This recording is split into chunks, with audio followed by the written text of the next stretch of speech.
Well, good day to all my family and friends. I hope this message finds each and every one of you well.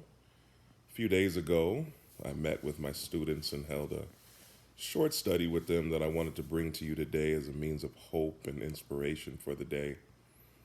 This transition into this new temporary normal has not been easy for many, especially our young people who have no control over their surroundings and situation. But today I wanted to remind you that the God we serve and remind you of the God we serve and the magnificence of his grace. His answers are always bigger than our problem, and let me give you a case in point. Jesus' first miracle was at a wedding feast.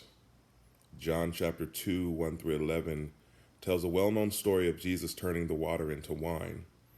At the end of the party, Jesus hears that the feast is out of wine, so he goes on to make 180 gallons of wine for the party, equaling about 908 bottles of wine today.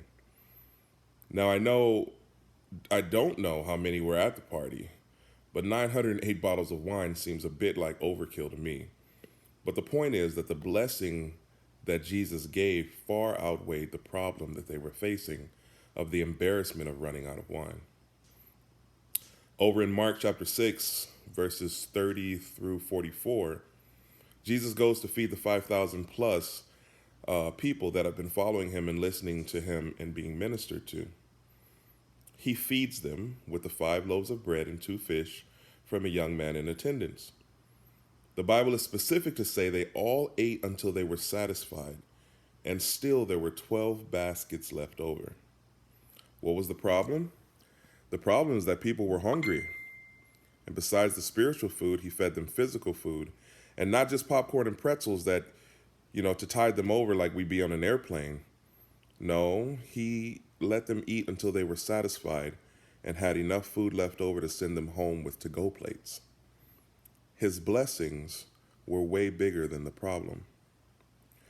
These are small, well-known examples, but remember this. Malachi chapter 3, verse 6 says, I am the Lord, and I changeth not. The same God who blessed in those situations is the same God who will bless now.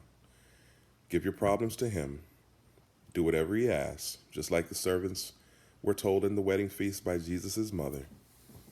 Give whatever you have, just like the young man with the fish and the bread, and look for his response. Peace be unto you today, my friends, and love to each one of you. Talk to you soon.